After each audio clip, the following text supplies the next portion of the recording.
Welcome, one and all. This is the very first episode, but episode 91 overall. The first. The first episode.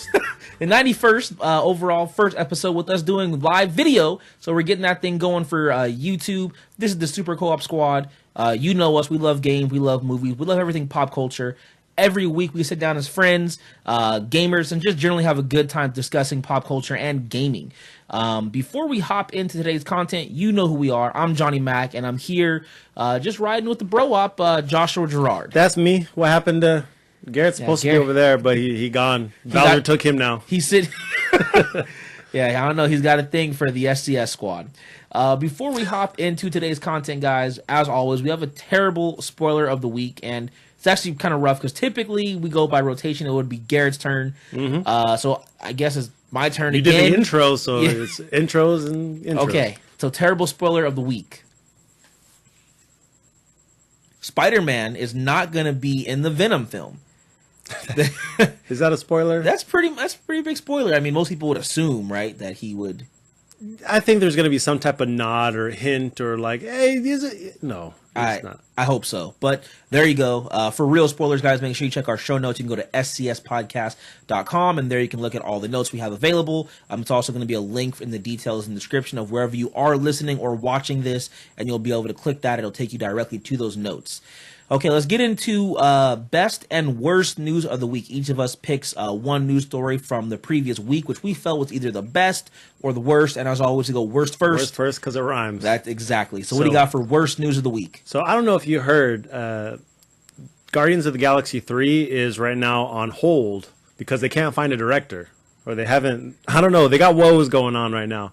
And we talked about it either in the last episode or the one before, how James Gunn was invited, or they had a meeting with Disney. Right. Didn't work out. He's not doing the film anymore. Right. And now they kind of thought they had a director. Now they don't. And now Guardians 3 is kind of in a limbo right now.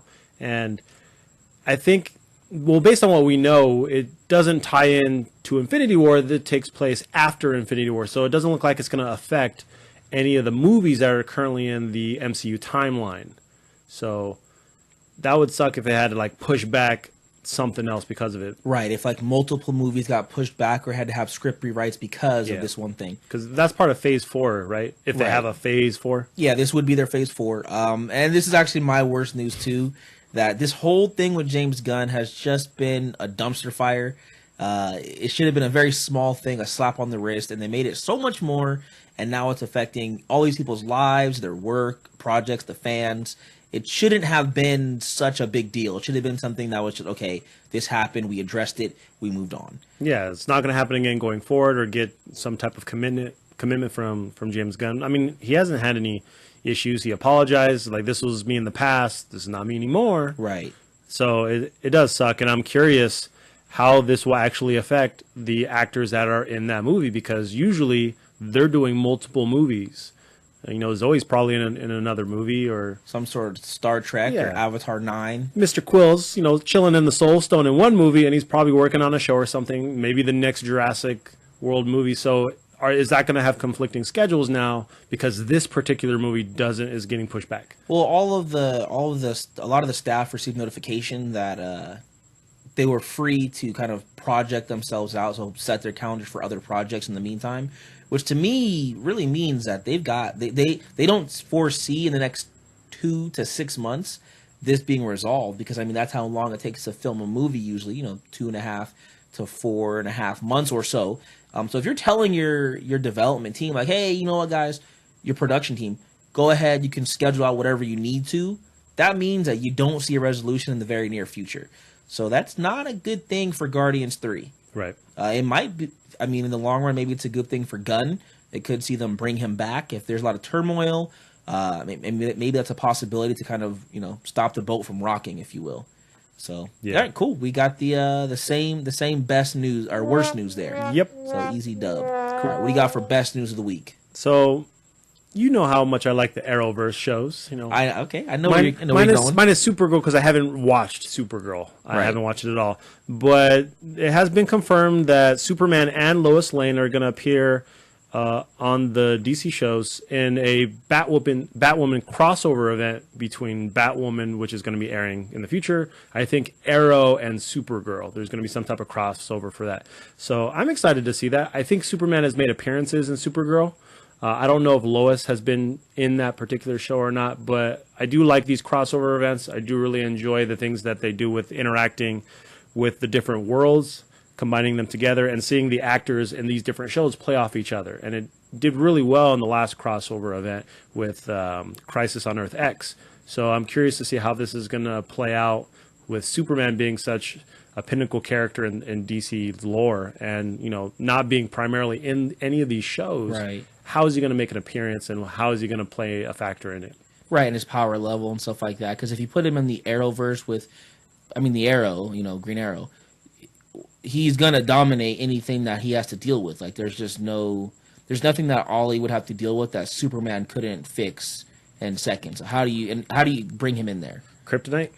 I mean, that's the age-old thing, right? Yep. I don't watch any of the Arrowverse stuff, but I can always appreciate that they've done a really good job of crafting that universe, building blocks and blocks and blocks up and up and up.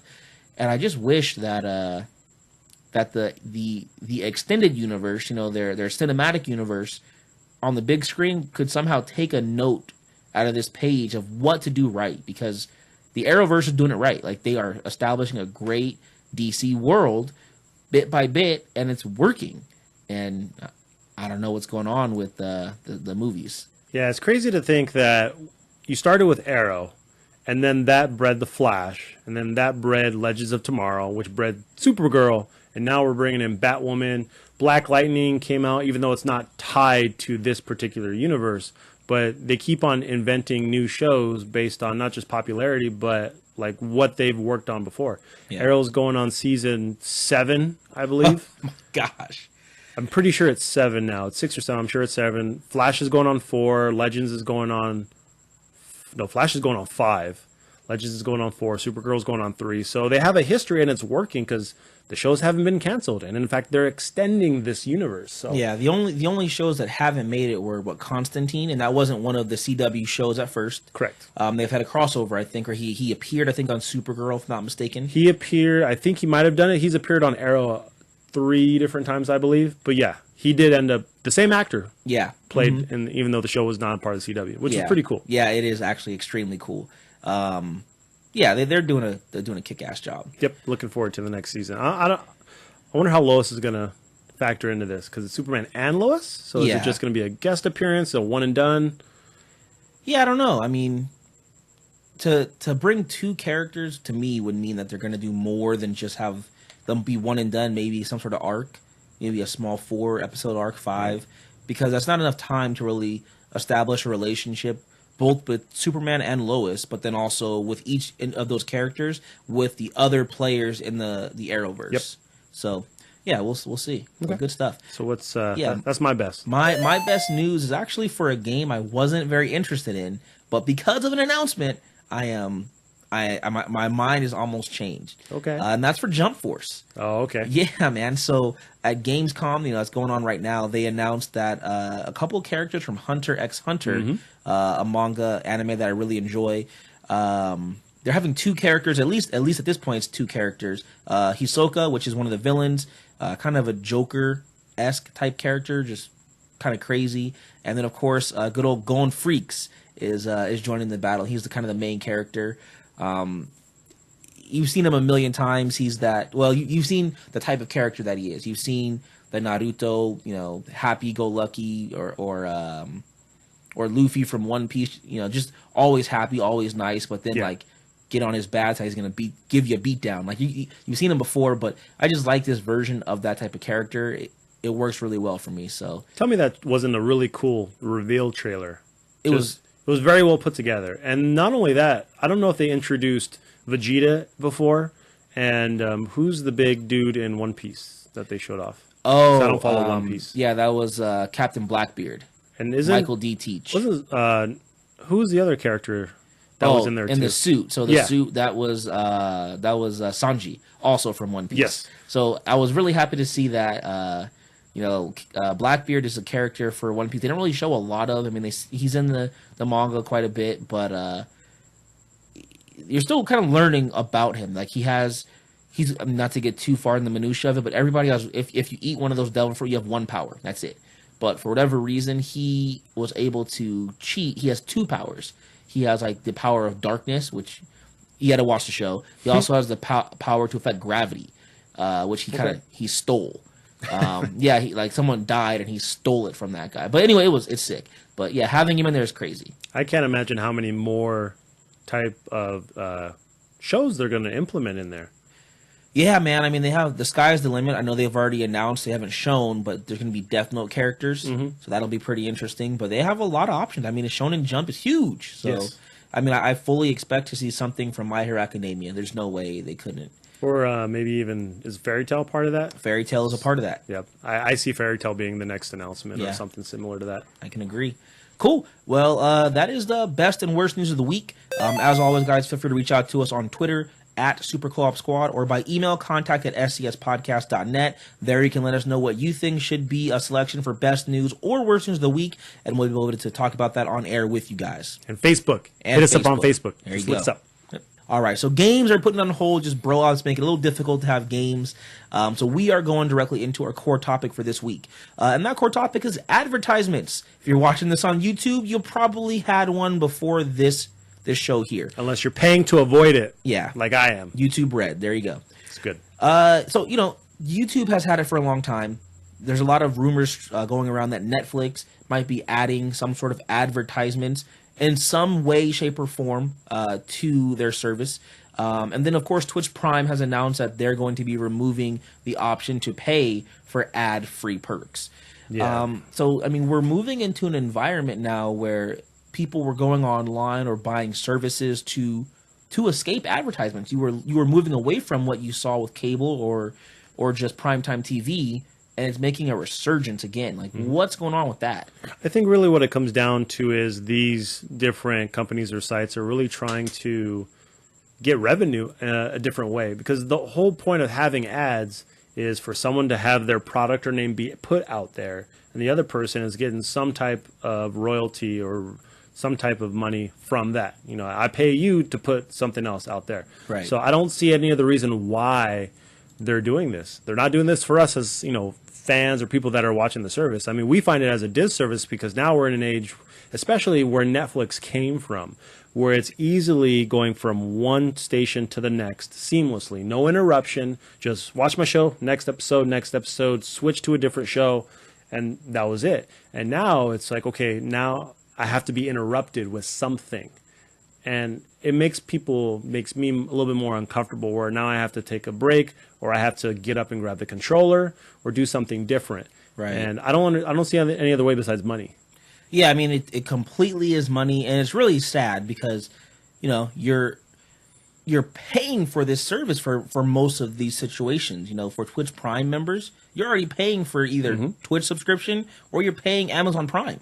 If you got Netflix, obviously you're paying. YouTube's the only one that, and it's been out for a while, obviously, like we've all adjusted to it, but that's the one that anyone could argue, well, you're getting this service for free, you got to deal with what you got to deal with. Yeah.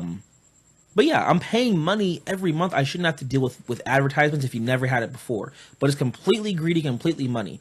And the way I see it is, you had a choice back in the day. You had the choice between cable and primetime TV, just network TV, and the advertisements that come with it, or you could kind of cut that cable, as they say, and you could pay money directly to a service, and there are no ads.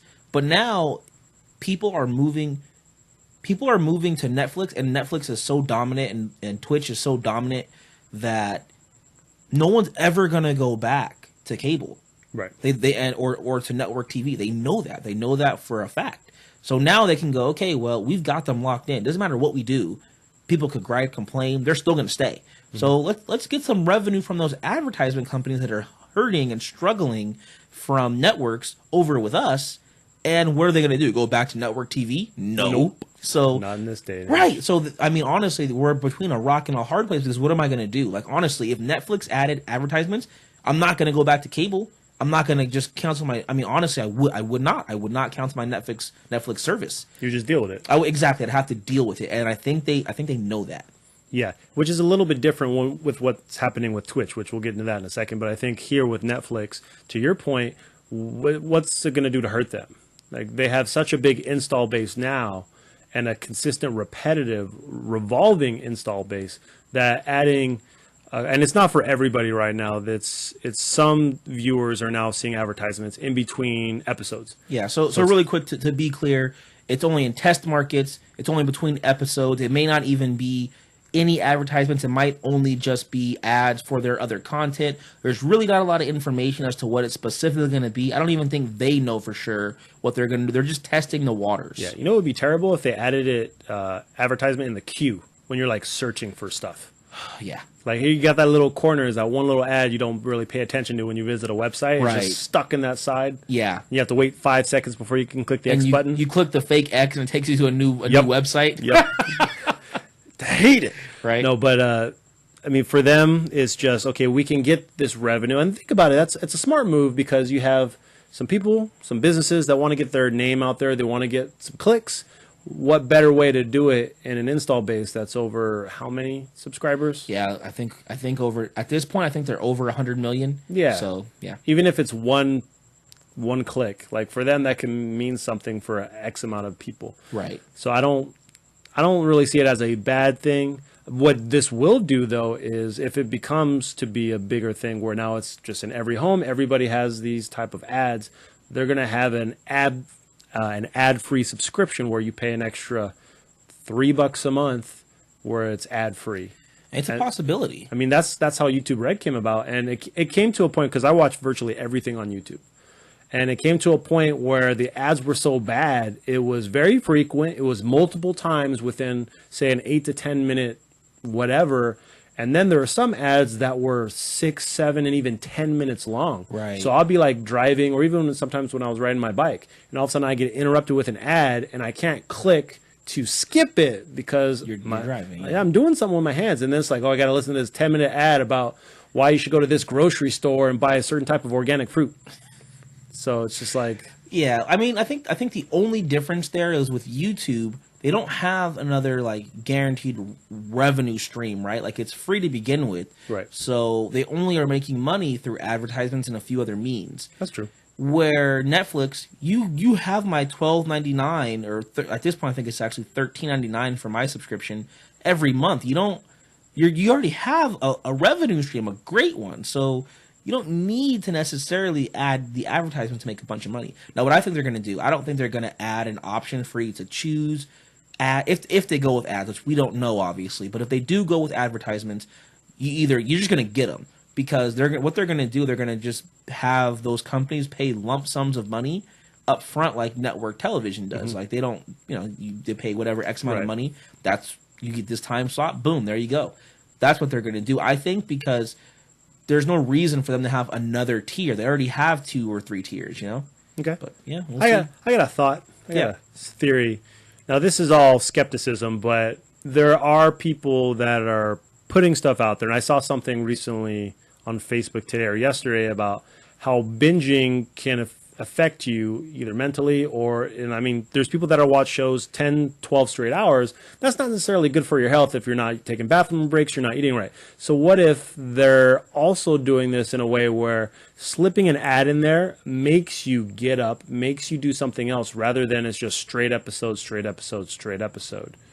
I mean, I would like to believe that they're that altruistic and care about my health and well-being, but I can't see that. I mean, there are other ways to do it. They could put an infomercial, right? If their goal is to help me be healthy, rather than pay Tide or Colgate or local grocery store for an ad for 35 seconds, why not put a thing with like someone from Netflix going, hey, this is just a quick reminder, take a break. Your show's still here. We'll be back. And maybe like a funny thing with like, maybe the show you're watching, if it's a Netflix original, like BoJack Horseman, like, hey, this is BoJack. Like, that would show me, okay, you're making sure I'm healthy. We're getting a break. It's funny. And, maybe I will get up and go to the bathroom. And then I know you're not just making money off me. They're not going to go that route. They're going to go with the advertisements. So We should tell them. right? Make- That would actually Get a little piece from us. yeah, hit up the Super Co-op Squad. We got some good ideas for how to drive revenue for you, Netflix. But let's get into other stuff. So I mean, Twitch Prime is removing, their ability for you to have no advertisements. Why? Like, what? Twitch has such a strong hold on just the streaming market. Why would that be an option for them to do that? I think it's dumb because what this does affect, it doesn't just affect the streamers, it affects the community, because there's nothing worse than boosting up Twitch and then you, for a split second, see what you're watching and then it's 30-second ad. Right. And now I have to wait. Like, say, I'm big into fighting games. Everybody knows I watch the tournaments.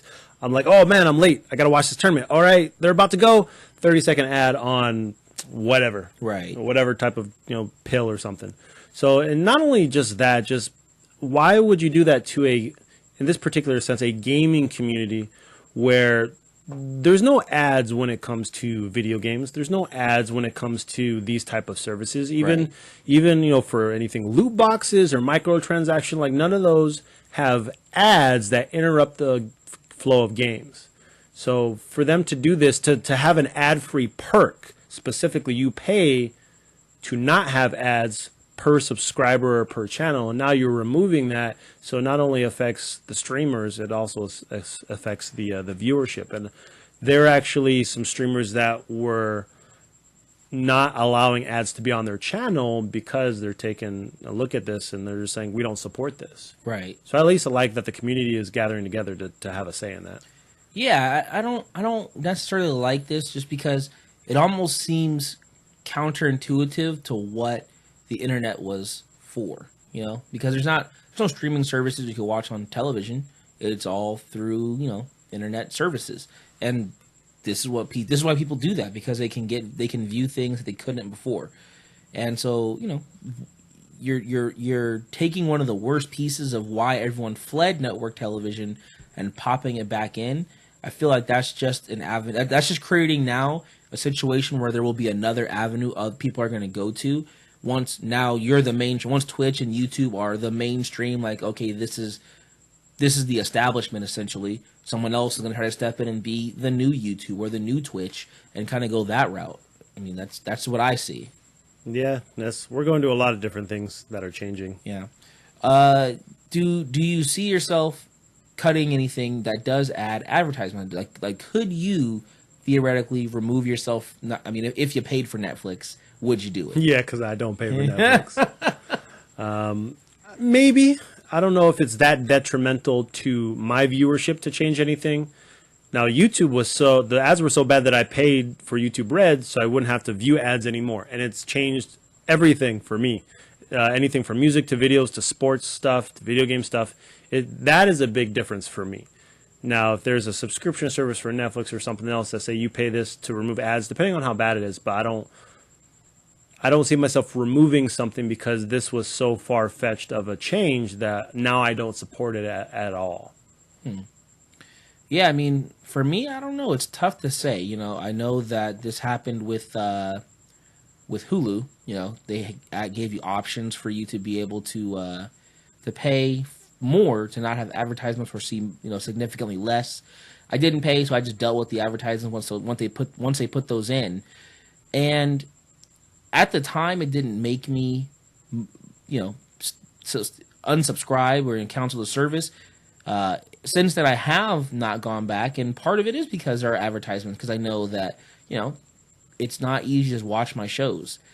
So I feel like it might have, maybe not in canceling Netflix now, it wouldn't change anything, but in the future, it might change what I decide to do. Like, if the Disney streaming service that's popping up has ads, will I go with that? If I'm looking for a second one, would I go with that, or would I go with Hulu? Right. I don't know. Like, it'd be difficult. Or some other company that's not doing ads, I might not choose Disney. The way I see it with Hulu, it started out where it's just shows. So what makes it different from network TV when you start adding ads in TV shows that are exclusive to a subscription service? Right. It's like there's no difference. It becomes very, very similar. Yeah. I mean, there's still some benefits. You can watch it when you want. You don't have to wait for it to pop on TV. Yeah. But yeah, you start becoming very close to what you were trying to escape at that point. So, yeah. All right, guys, well, that's what we had on advertisements and just our thoughts on Netflix, maybe going that route. Let us know what your thoughts are. You know how to reach us. Contact at scspodcast.net or reach us on Twitter at Super Co-op Squad or join us on Facebook as well. Do it. Yep. All right, so our video game spotlight. Every single week, the group takes a look at one classic game, legendary game, modern game. Could be any game from any point in time that we've had some time with ourselves. We'll take a look at the game, discuss our thoughts, our opinions, our feelings about it, and maybe go into a little bit of what we could have done better had we had the opportunity to give our own feedback. So today we are going to go ahead and discuss Dead Cells, the indie game that released just early this month in August, developed by Motion Twin Studios. It is a Metroidvania action-adventure platformer type of game. Definitely, you know, a different sort of a game, a little bit of roguelike elements in there as well. A lot of bit of roguelike. Right. So this is a game I think we were all interested in. Garrett, I think, more than anyone, and it definitely ran away with our interest. I mean, it took off. Yeah, so, not only did it take off, it took over. Yeah. Took over for me. I'm sure it took over for Garrett. Sure, it took over for you. It did. You're messaging me like, what's the last stage? Like, bro, do you want me to spoil it for you? I had an idea. But yeah, so I mean, what was your thoughts on the game before it came out? What interest level, and then kind of hopping into it, you know, first few times, what were your initial thoughts in the game? What I thought Dead Cells was a game called Messenger, which is different. That's coming out later this month because that one's like a Ninja Gaiden like clone where it's 8-bit and 16-bit combined. I thought that was Dead Cells, but then I looked into it and I was like, no, this is the other game I was interested in. And I'm a big fan of the Soul series, so difficulty was not a thing for me. I like challenging games. Right. And the roguelike, I've never really played a whole lot of games that had a roguelike experience. So it definitely caught my interest, and I definitely like the Metroidvania type of theme. I definitely feel more of a Castlevania vibe than a Metroid vibe for sure. Yeah. And then just really getting into it from the beginning, I was like, okay, this is interesting. Platforming, retro look, I get it. I love it. And then it started to take off from there. The more you play it, the more you hate it. But then the more you hate it, the more you enjoy it. Yeah. So it definitely has a cycle to it. Yeah. You know, for my part, I wasn't too aware of the game. I knew what the game was. Mostly because, you know, Garrett Laney, the other member of the Super Co-op Squad. R.I.P. Garrett. We're coming for you, buddy. He was highly interested in the game. And it didn't really hold my interest too much, but it began getting a lot of great reviews. And, you know, I looked a little bit more into it. And re-reviews. Yeah, and re-reviews. And I guess what it made me actually take a look to actually purchase it was the fact that I had picked up Hollow Knight, which is also a Metroidvania that's on Nintendo Switch, on PC. I wish it would come to Xbox One, but it's not yet. I really enjoyed that, and I'm like, okay, maybe this one will be even better because that's what people were saying. Mm. I picked up Dead Cells, and, you know, at first it was a little rough for me just because it is more like Castlevania, like you said, than Metroid or Hollow Knight as I'm playing. The jumping mechanic, you do have a double jump, but it's like limited, so the jump is almost like a short hop. Mm-hmm. So it took me a while to get used to it because it wasn't very floaty, and I'm like, okay, this is really kind of different. And for my first few runs, you know, it takes time for you to ramp up to get an understanding of like the different abilities, the different weapons. Even getting weapons, you know, was a little bit of a challenge. So I was having a lot of low level stuff, but that quickly changes, and mm-hmm. from there I was just running with it. You know, so next question would kind of be like, where do you find the enjoyment? Like, where does this game stand out in comparison to other Metroidvanias or you know, platformers like that? Because there's a lot of them, mm-hmm. and I feel this one really stood out in a way that seems hard because there's so many other clones of this. There's quite a few things that stand out for me. Number one, it's a game that we understand from a platforming perspective, from a you grab this item, you go here. But the environment, just the way that the whole thing is procedurally and randomly generated changes everything that you know about the game, where every time you go into the level, there's something different, nothing is exactly the same, or a lot of areas are different, weapons are different. So just that alone makes it feel like a new and fresh experience. But then also the way that the weapon system works out, where it's kind of like Borderlands in a way where there's just a ton of different items and weapons that you get. And the way that works is you defeat enemies, then you end up picking up blueprints. Thank you. And the way that the system and the gameplay works is you have to finish the stage to talk to one of the merchants to unlock the blueprint, and then you have to collect enough cells from the dead enemies, that is also random that you get those, to permanently unlock the blueprint.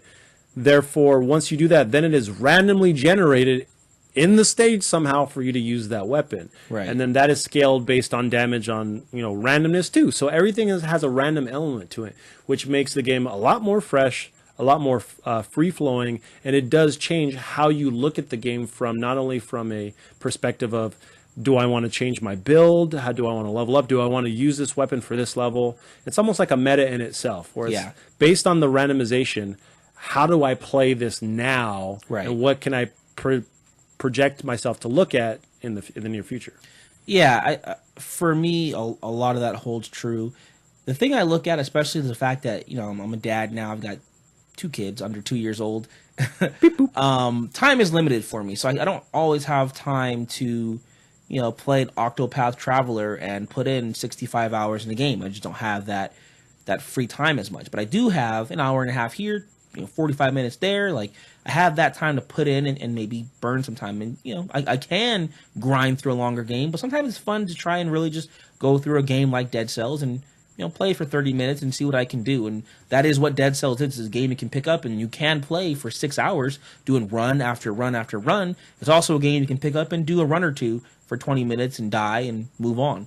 And I like the fact that it builds like an RPG. You have the beginning where you've got nothing. You've got the middle where you're getting a little more powerful and learning your tools. And you got the end where you're getting gold tier items and crazy rare blueprints and just burning through with powerful items. And you can do that in a 30-minute run.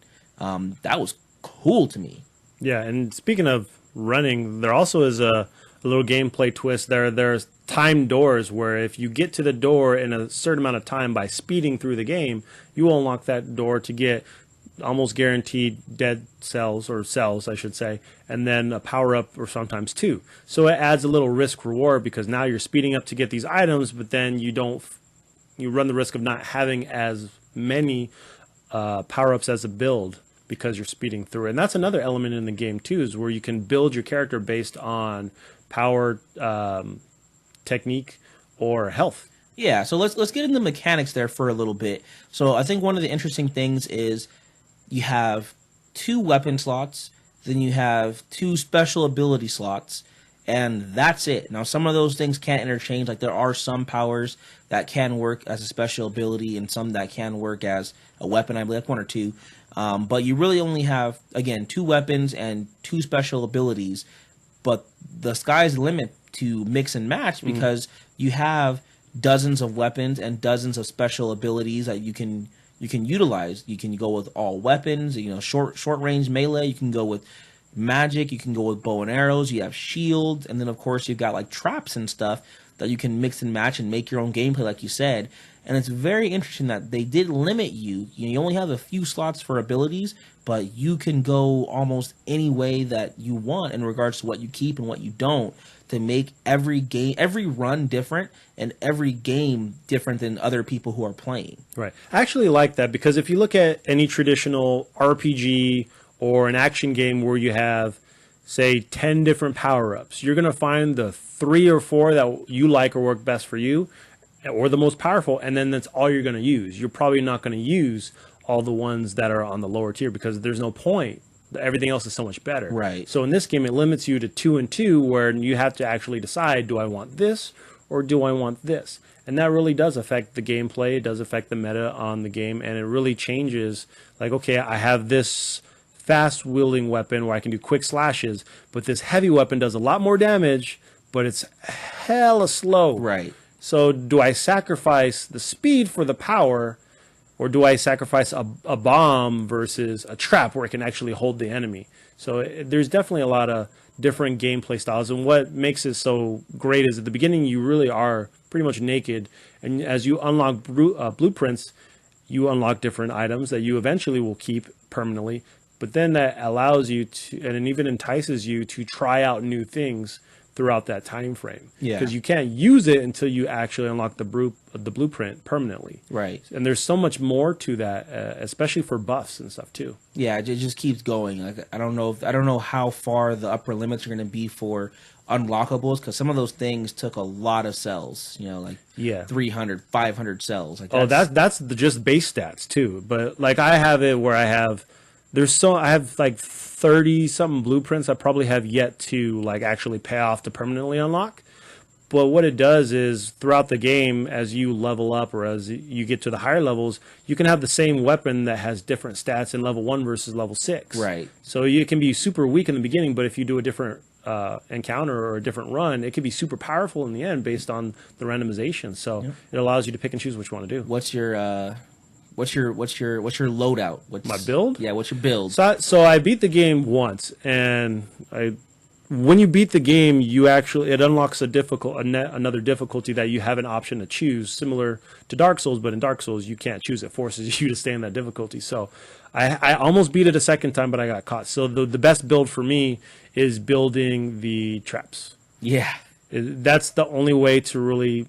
So I have the buzzsaws that you throw on the ground, and then the other one is the aromatics or whatever, where it launches all the little arrows. Yeah. And then I usually have some type of quick sword and anything that shoots ice as my sub. Okay. Yeah, I'm pretty similar. The traps are definitely the way to go in regards to just surviving and being able to play long range.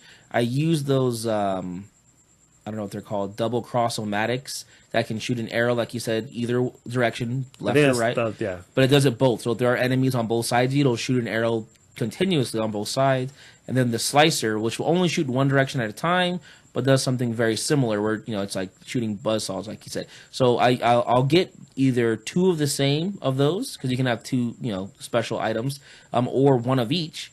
And then I'll, like you said, go with like a freeze item. And then for my third item, I'll go with, like, if I can get the Molotovs, I'll get those. So, you know, I'm dropping 2 slicers, I'm throwing ice bombs, and then I'm throwing, or bow and arrow.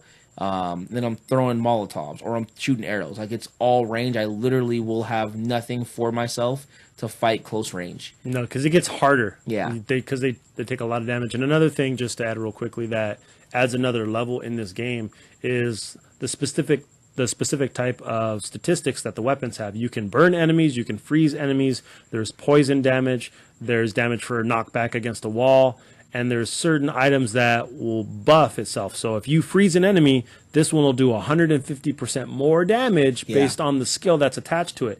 So based on that, you combine what works for you. Some of it is random, and then you can actually pay money, because there's a money system in this game, to have the chance to change up how the builds are. Yeah, and what so the statistics are.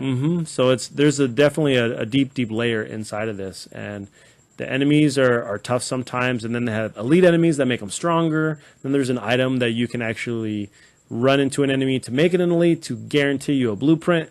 So there's a lot of cool stuff in this game. Cool. So what makes this game stand out? Again, we I briefly discussed a little bit and talked about the fact that there's a lot of these type of Metroidvanias. I mean, the term Metroidvania came around because Metroid and Castlevania were so freaking popular with, you know, every other game that was a platformer slash, you know, I don't know, Metroid or Castlevania clone, that is what the title became. So, you know, the industry has tons of games, especially in this day and age, with indie games being able to be produced so easily, or more easily than in the past. There's tons of games that try to be this. Why does this one independent game stand out to such a strong degree? Well, just that genre is making a comeback. A lot of stuff is making comebacks, a lot of older stuff. You look at Octopath Traveler, it's the comeback of kind of the 16-bit graphic looks, and you can make a dazzling game based on an older look. Yeah. And Dead Cells is a game that is similar and takes a lot of nods from other games, but is at the same time not like any other game. You have roguelike games where it's just like, you know, 1001 Spikes, or Spelunky, where it's just like, you know, okay, you're dead in this hit, and then you just replay it, and you just, you know, Binding of Isaac is another game that's, you know, like that. SteamWorld Dig. But this game takes a lot of different pieces from different areas and says, okay, we're going to take this over here, we're going to take a speedrunning element, we're going to take this rogue element, we're going to take this customization element, and it meshes it all together, puts it in a blender, and it spits out a beautiful product. And the game is challenging, and it really shows you what a developer can do to make a lot of older pieces fit together into something brand new. And for this game to do what it does and to be unlike any other, but that feels like another game, is something that I think is very hard to pull off. I'm glad they did it, because I think more developers need to really take a look at what they're trying to make in a product and then fine tune it to what they want it to be.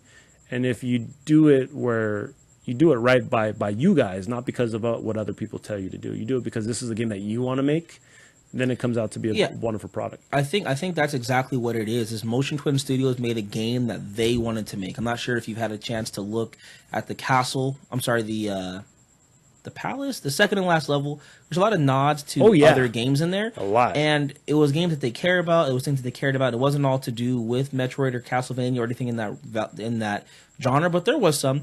But they put their heart and soul to give nods to things that they enjoyed. That this is a labor of love, and they did take a lot of ideas from other games in this genre, but they also had a lot of games in there, a lot of things that were completely new. You know, most games don't have speed running built into it as a risk reward type thing. Mm-hmm. They did. They had a completely awesome runtime calculator where it shows you your accurate runtime, and it even pauses for pieces where it needs to pause. Yeah.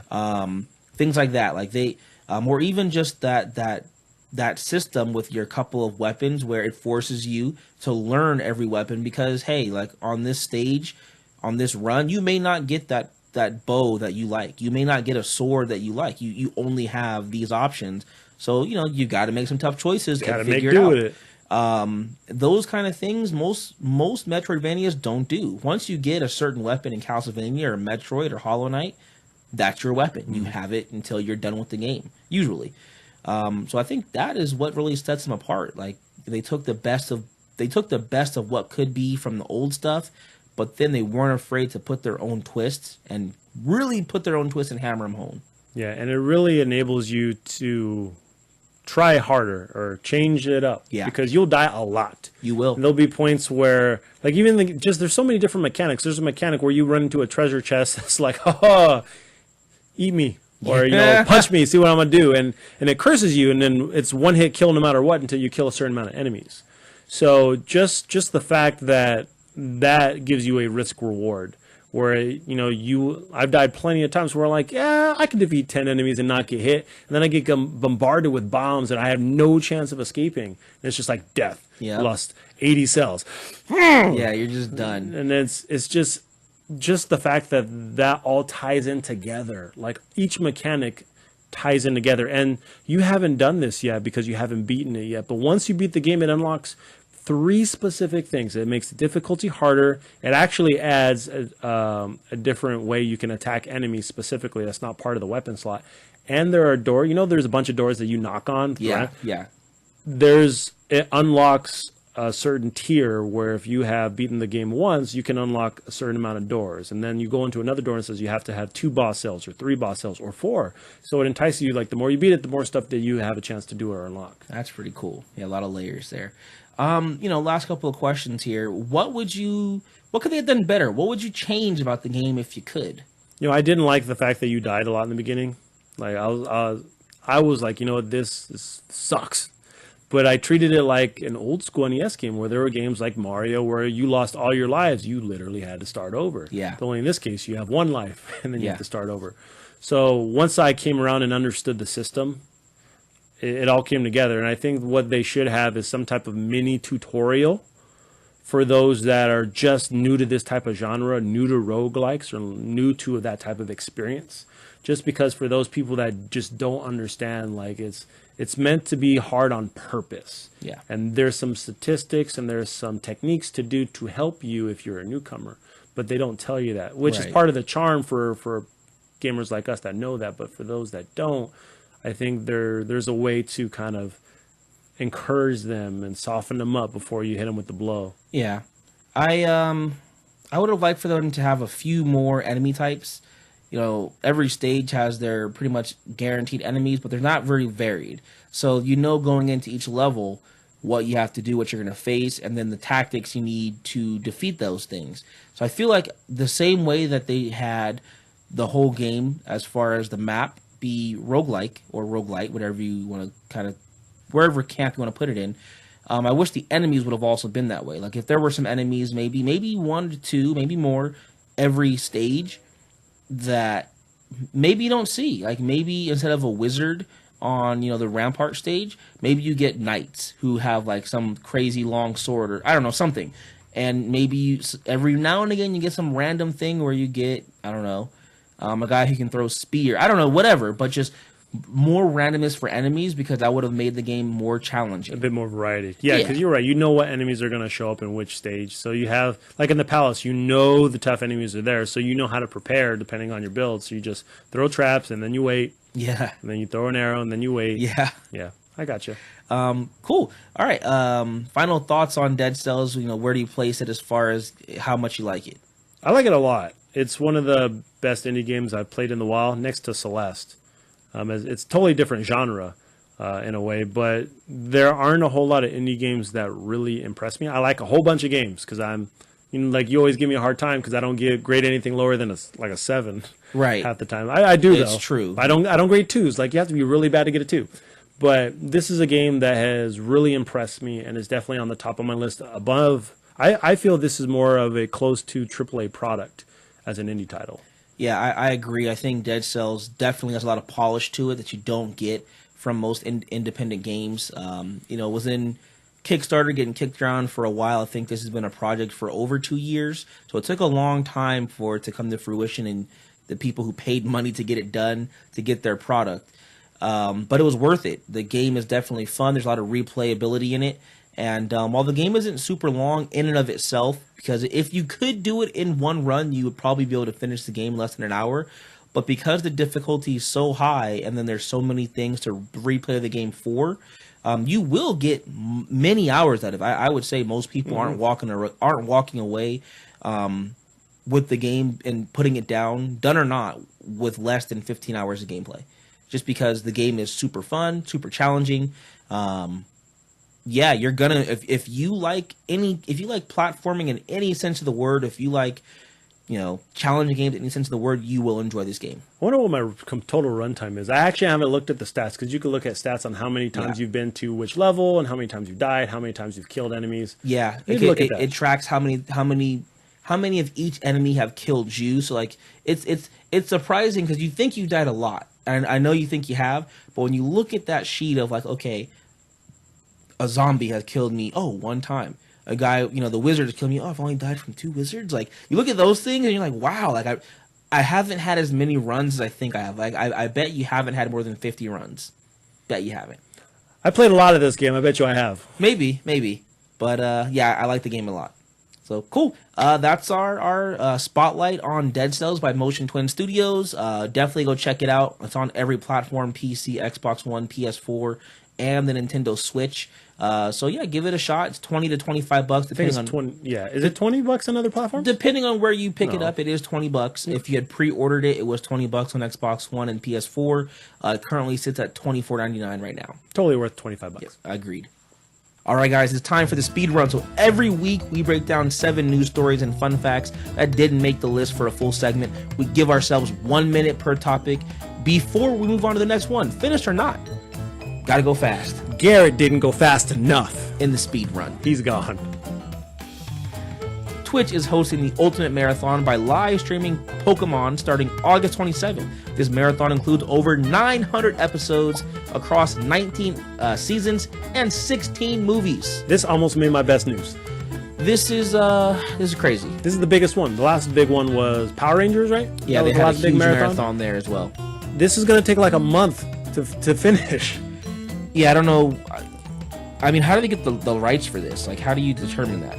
I don't know, but they're making it work. Like, how do you get the rights from Saban to do Power Rangers? Like, you know how many seasons were in Power Rangers? Well, I mean, I think at this point, Saban doesn't even own Power Rangers. No, he sold it in the last couple of years. But this is cool. I mean, this is great for people that want to catch up. I think most of the viewership will be the beginning of the Pokemon series and then towards the back end. I don't think anyone's going to really care about the middle. Right. Definitely season 1, you're going to get people like you and I that are like, man, let me go back. Yeah. Pikachu doesn't talk in this one. It doesn't say human things. Yeah. Yeah. So we don't have to worry about that. This is pretty cool. I mean, I won't watch very much of it, but I like that they're giving people the option to kind of hop into this. So, that in and of itself is good. Next. Oh, you gotta do it. Next. There you go.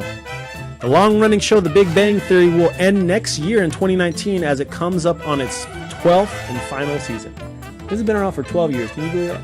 Yeah, man, that is crazy. Longer than Friends. Friends was 10 seasons. Yeah, I never thought that it would get to this point. I've only watched the first 5 seasons or so, and I kind of fell off. But now that it's done, I'll hop in it. I fell off in the middle of season. Actually, I think I watched all the way through the end of 7. Okay, I haven't pretty watched. far. Yeah, I mean, I liked it a lot, and then it kind of fell off a little bit in 6 and 7. I still think season 1 and 2 are the best ones up to that point. Yeah, I like the fact that in those early seasons they really hammered home the straight awkward weirdness of nerds, and they slowly made them just more normal, which I mean is fine. I mean, you grow and develop over time. I've always hated that they made them have like super hot girlfriends. Like, you said that. Yeah, because not everyone's gonna have a super hot girlfriend, like, or boyfriend. Like, it's just not gonna happen. Like, so to have every one of these so-called Big Bang Theory nerds have a hot girlfriend is just not. Yeah, it's the show, man. Next. TV. Ubisoft says it will not be releasing a new Assassin's Creed game in 2019. I'm happy about this. Yeah, I feel like it's a good thing for them just because, there's too many series that are serialized yearly. Call of Duty and Madden and FIFA and Forza has a game every year. Just it doesn't always make it so that the game gets time to breathe. Yeah, a lot of fatigue. I'm actually surprised that Odyssey looks as great as it does coming a year after Origins. To have a couple studios work back-to-back AAA quality games like that, it's like, dang.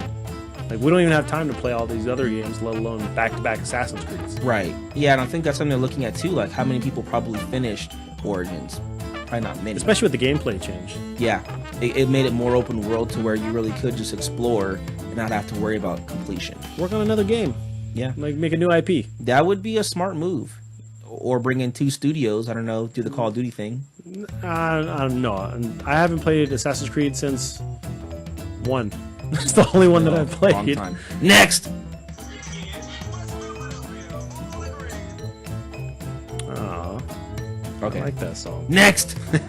So The Office is coming back to TV, but it will not be including Steve Carell as part of its cast. So this is confirmed because I read a lot about this potentially happening, but I wasn't sure it was actually taking place. Yeah, there was a lot of rumors on if it was going to come back. They're working on it, but yeah, no, it's coming back for sure.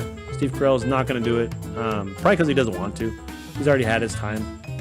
Yeah, plus, I mean, at the end, the show had an ending. Like, I don't know what else they can do. It's a different Office. I don't think it's going to be tied to... Oh, a whole new cast. I think so. Like, they haven't confirmed that. I think it would be better to do that. Just a whole new cast, whole new office, whole new building, whole new city, whole new air, like new everything. Don't try to latch. Maybe you have 1 or 2 guest characters return, but I don't think I'm gonna like this very much. I know. mean, let live and let live, or die and let die. I guess like the show had a sputtering of an ending. It wasn't bad, but after season 6 or 7 or so, it definitely had a downward trend. So I don't know how this is gonna fare. yeah, we'll see. Next, Idris Elba says that he will not be playing as James Bond in the next espionage installment for 007. I wonder if they were really in talks with him to play as Bond. I feel like maybe this was just an internet thing because I don't recall him ever saying anything about it other than people saying it for him. Yeah, like people want me to be Bond. Right, yeah. That's not the same thing as him saying or someone from the studio saying, yeah, we are in talk with Elba. Yeah. So he probably was just like, yeah, no. Or he could be trolling us. There's a lot of people that do that now. What's funny, yeah, that is very true. What's funny is as popular as Idris Elba is, like he doesn't have like a flagship series behind him, right? Like Not that I know of. I mean, Pacific Rim would be, or Luther, his television show he was on. Those are only 2 things, and those aren't like huge things, No, he's in a decent amount of stuff, but he's not like an everyman. Yeah, I mean, if you look at all right, if you think of Tom Cruise, I mean, you can think of a point of like old school Tom Cruise, right, with like Top Gun, Yep. and Risky Business, and then you've got like newer Cruise where it's like Mission Impossible's all over the place. Yeah. Or like you look at The Rock, he's got like certain movies, but like it just doesn't have like like Bruce Willis has, you know, his movies, Die Hard, Yep. Sixth Sense. What's an Idris movie you can say that's his calling card? Yeah. He died in Thor. He did. He did. Thor would be the one. He's Right? Heimdall, but Is Heim dead? Next. within a matter of moment. Let me try that again. Within a matter of moments, Sony sold out of their limited edition 500 million PS4. It was an exclusive console. Only 50,000 of these systems are being made. So I think this is dumb that they're limiting it to 50,000 to celebrate selling 500 million. Yeah, that's kind of like don't do the Nintendo thing with amiibos and any other like short-lived product. It's working, man. They sold 50,000 units in seconds. Remember when they had the 20th anniversary? That was a beautiful console. Yeah, and it was like we didn't get it here, but like this is a beautiful console too for the PS4 Pro. Yeah. You still get the accessories. I forgot this went live this morning or last night at midnight. You weren't gonna buy one. No, but after seeing all the hype, I'm like, it does look nice, but no, I wouldn't have bought one. Yeah. I do want a Pro though. Yeah. But I don't need one. No. Yeah, it does kind of stink that they would do this, and there's such a misleading title to say 500 million PS4, only 50,000 of them. Like, it's just very misleading. Yeah, and half of these are gonna go up online to sell for Oh yeah, however many $4,000, $5,000. Yeah, especially because of the limited quantity. Yeah, that's definitely a problem and not okay. They say you can buy accessories, but what else can you buy besides the controller?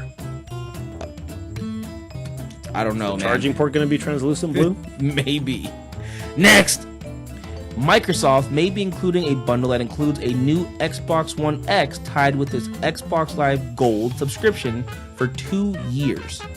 What? Like, It's not even. I don't know. I read this and it's deemed worthy, but I don't know how they're gonna bundle it like some type of cable service where like here's your system. You can only get this system if you get the service to go with it. Like phone companies do that. You know, get the phone, get the service, or vice versa. I mean, yeah, you're right. I mean, that actually would be a way to get people to buy consoles. Like, hey, if you buy it within this time or buy this bundle, you get the service for free for X amount of years. It's just weird. I don't know. It's just something different and new I'd never expected. So I don't know how you're gonna force people to play online when half the games are offline. yeah, I mean, also you get free games. So there's that. Like every month you get 3 to 4 free games. Yeah, and then if you get Game Pass, you got a lot more than that. Yeah, it ramps up. I mean, I really don't know what to say about this. Like, we'll see how well it does. That's it. Yeah, Halo Anniversary's on there, the whole collection. That's a pretty good one. Next, or end. Yep, It's normally over. It's normally Garrett's thing. I'm not normally doing this. Rolling in his grave right now. Yeah. That's speed run, guys. Garrett, you're missed, man. We need you for that ending part. All right, guys, it is time for Stupor Power. So every week at the end of the episode, we discuss what's going on with us outside of the podcast, what we're into, what we're playing, what we're doing for a couple of minutes, and of course, give each other stupid superpower. He butchered it twice. Look, It's okay, 2 weeks in a row. I'm not doing it on purpose. And give each other. I'm gonna do it. Okay, redo it. I'm gonna do it because we're on video. And give each other Superpowers. stupid superpowers for better or for worse. All 2 right. weeks in a row, man. I'm sorry. I had about 2 weeks off for the birth of my baby, so things were a little hectic. But I'm getting back into the. You got notes, swing. man. You got notes. I do have notes. I should know that. It's just like when you used to mess up all the games and say all the wrong names. I did do that quite a bit. Yeah, we You don't always do it learn. anymore. You don't do that anymore. Yeah, I don't. So gaming for me right now, I'm playing a lot of Dead Cells. Really enjoying that. I was so close to beating it. I got to like the hand of the king or the concierge, whatever. You got it to is. the throne room? I got to the throne room and like put the shield on the king and I fought him. And I just kept falling in the stupid spikes. Like, Yeah, it takes a lot of damage. yes, it hurts a lot. I realize now that I need to have a shield. Like, the shields really help. I'm sure it does. In the beginning I played the shield, but I was like, there's so much more you can do besides block, and I'm not one to play defensive. I'm always offensive, which is why I probably die a lot. Mm-hmm. But no, it's challenging. And then in the hard mode, the bosses have an extra kind of phase, I guess, where they do a different attack they didn't do before. and I didn't know that. And I could have beat him had I. There's cues. Like most of the time, there's cues, and there's one cue I didn't see. And when I died, I was like, I didn't see you do that. Aww. Until I died. Had I looked for that, because I didn't think it was going to do it that early into the phase, I probably would have beat him because I had a killer loadout. Yeah. Killer loadout. It feels so good when you have a good loadout, and then when you die, I don't want to play anymore. I want to put the controller down and walk away. Yeah. Quick question. Have you had it where the game glitched out on you and it took you back to the home screen? No. It's happened to me like 3 or 4 times. And I think it's just because because you have to be connected to the online for some of the stuff. Mm-hmm. So I'd be in the middle of the game, and then all of a sudden it just kicks me out to the dashboard. But the good thing about that game is it takes you to the beginning of the level you were on rather than you just have to start over. Yeah. Which the times that happened, I was like 1 or 2 minutes into a level rather than I'm at the end and I have to redo literally everything I just did. Yeah, that would suck. It sucks. All right, well that's pretty much it for me, man. Other than that, yeah, just playing Dead Cells. I'm trying to watch Disenchanted on Netflix, the new animated show from Matt Groening, who is the creator of The Simpsons and Futurama. And like I like the show, but like I cannot stay awake. Like I've watched episode 2 like at least 8 times, and I just don't understand. I cannot keep myself awake. Are you watching at the end of your day? No, man. Like I just at any point, like I watched it this morning and fell asleep. I just fell asleep. But whatever. They need to change the name. Yeah. I don't know. Enchanting me. All right. So your superpower, JG. All right, here we go. So you have the ability to touch any device like a phone or a laptop or an iPad or whatever, and put your finger like, on the slot where the charger is at, and your finger just magically emits an electrical signal and begins to charge the device at a rapid pace. But the faster you charge, the more pain you feel, like electric shock.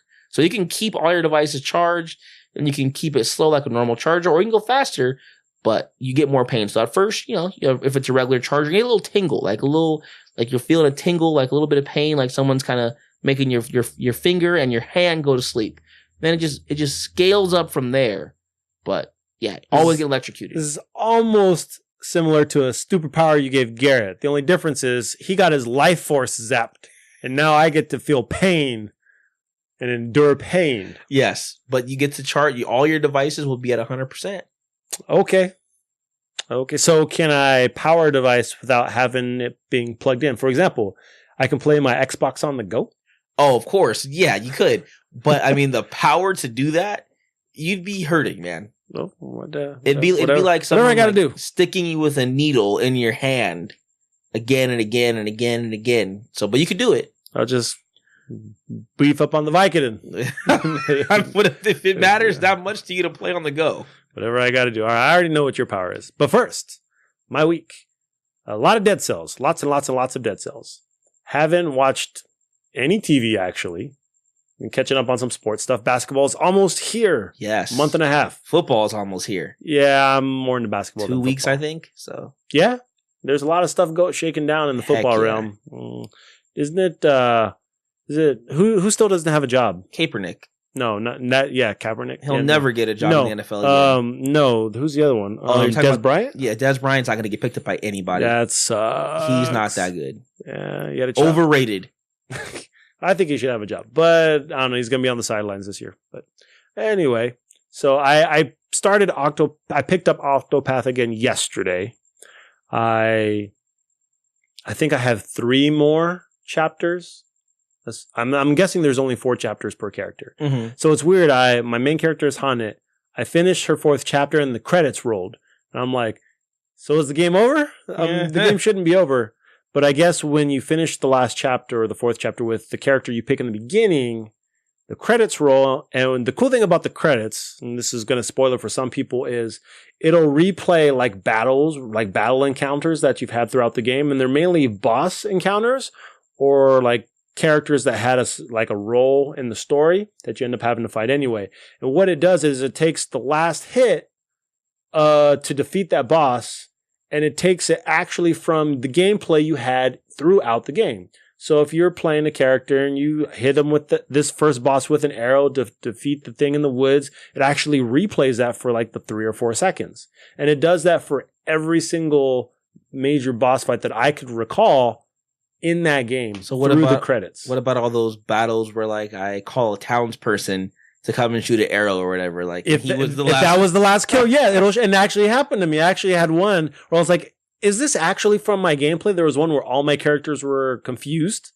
That was actually a townsperson that was sitting there while my dancer's just kind of hanging out, like kneeling because she's about to die. And then the last one had a character that was down. They did. And it was the same thing. So I was like, that's pretty cool that they implemented that in the credits. But then after that, it's like, okay, now we're done with the story. Finn, and now you can have your main character not be in the party anymore. That's good. Which is something I wanted from the beginning of the game, but now it's the highest level character by like 10 levels. Right, because there's no point not having you in the party. Yeah. So I want to try to finish that as quickly as I can so I can move on to Spider-Man. Spider-Man's like 3 weeks, 2 weeks. Nice. Look forward to that. And that's about it. Cool.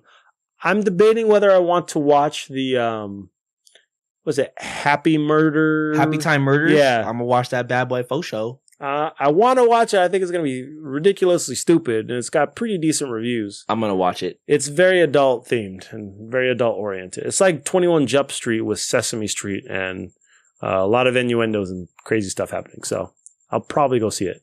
Johnny, your superpower. I didn't like yours. I'll just say it right now. I didn't like yours because we've already done it. Sorry. To a degree, but it's okay. Your superpower. You have the ability where you sometimes forget your personal keys and you can't open your doors. Like, if you forget your keys at home, you're like, crap, I locked myself out. You have the ability where you can unlock doors only for keys that you personally have, but you can only unlock them with your big toe. Huh. So say you forget your keys, you can't open your front door because your keys are lost somewhere. You have to somehow manage your big toe. Your big toe can form into a key and then you slide that through the key lock. So however you can get your big toe up on the door. But only for my own keys. Only for your own keys. Dang, man. I'm learning my lesson with each superpower that I give you. Especially the one last week where Garrett was like, Joshua, what are you doing? Dang it. Yeah, I had to come up with some type of little niche area there. How can Johnny not be a villain in this? All right. So if you somehow come across jail keys and they're yours, yeah, then you can get yourself out of jail. All right, fine. Cool. Well, that's not going to be useful for my villainy. I can't find. There might be some ways. I'll figure it out. You will try. I'll try. Your to make power this will be villainous. over next week by the time you try to figure something out. Yeah, I can't think of anything right now. I was trying to see if there was like some kind of scam I could have where I could call like a tow truck guy to come unlock my car and then like he can't and like maybe sue them, maybe something like that. I'll figure it out. I don't know. Okay, I'm not even going to get into it. Yeah. Pointless. Wasted conversation. Yeah. All right, guys. Well, that is the show for this week. We hopefully you had a good time. We always have a good time. It's always a blast just chatting with you guys and you guys being a part of the show. Bro Op number 3 here with Joshua and myself. Yep. We'll see you back next week, Garrett, most likely. If we can get you back from Bowser. If he escapes. Yeah. What do you think his escape plan is? Wait for us to go get him. Like Garrett's not the type to risk anything. He's not gonna risk his life. They're gonna come for me. They're gonna show up. Yeah, that's about it. Get in here, Garrett. Yes, sir, Bowser. That's about it. All right, guys. Before we head out of here, as always, if you'd like to help out the show, you can do so in a number of ways. First and foremost, leave a review wherever you happen to be listening to the podcast. Doing that helps us get a little bit more notice from Apple or from Stitcher, from Google Play, wherever you happen to be listening. Just kind of makes us rise in the ranks. So do that, and it goes a long way to give us a couple stars, 5 stars, whatever you want, and say some kind words or some honest words, whatever you want. Tell friends and family about us is number 2. That is the biggest way, word of mouth, that helps our show grow. You tell someone that you know is going to enjoy it, think it's cool, funny, interesting, educational, whatever. That's gonna help us grow just because you care, and other people that might listen are going to care. And then lastly, chat with us, guys. Go to Twitter at SuperCoop Squad or reach out to us on by email, contact@scspodcast.net. There you can chat with the team or us individually and just have some fun communicating with us in a different way. Again, you can chat with us individually. My name is Twitter at JohnnyMac24. Yep, and my Twitter handle is Eternal Red Gamer. Yep, and I don't know whatever Garrett is. That would be GJL3275. That's correct. All right, cool. Well, as always, guys, I'm Johnny Mac. I'm Joshua. And Garrett, we'll see you next week. Bye, Garrett.